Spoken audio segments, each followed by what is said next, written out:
In 2014 we did quite a big exhibition commemorating the beginning of the outbreak of the war, in which we looked at what people in Coventry had contributed both on the home front and on active service.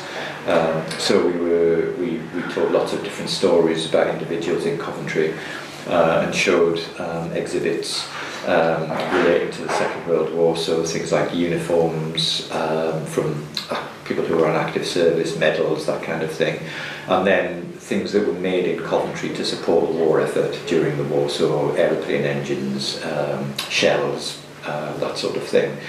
We also have a small display of items relating to the end of the war and the peace celebrations that took place in the city at the end of the war.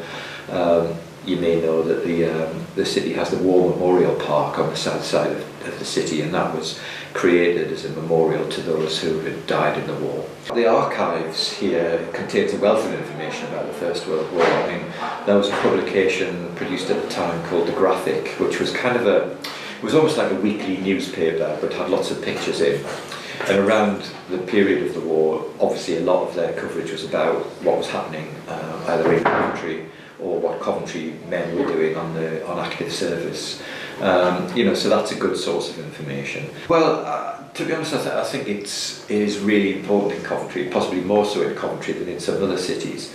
As you're probably aware, I mean, Coventry has a very strong history of related to the Second World War and what happened to the city. We had the Blitz in 1940 and the destruction of the cathedral, and a lot of people associate Coventry very strongly with the Second World War, but I think the story of what Coventry did during the First World War is often overlooked.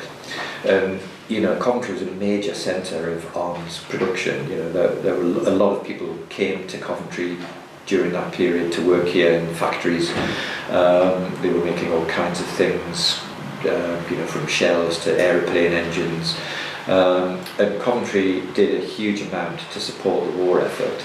And I think that story has been somewhat forgotten or overshadowed by the Second World War. 35,000 soldiers, people from Coventry served in the armed forces, and I think somewhere around 2,500 of them were killed.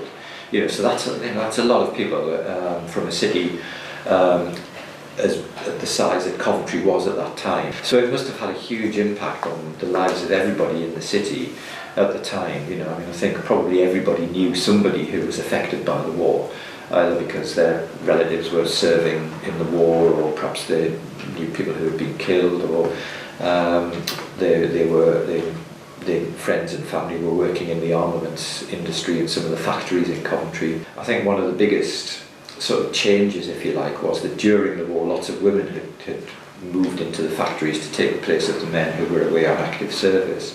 And they'd done a fantastic job to support the war effort, and it was a real opportunity, I think, in many ways, although it was hard work for lots of women.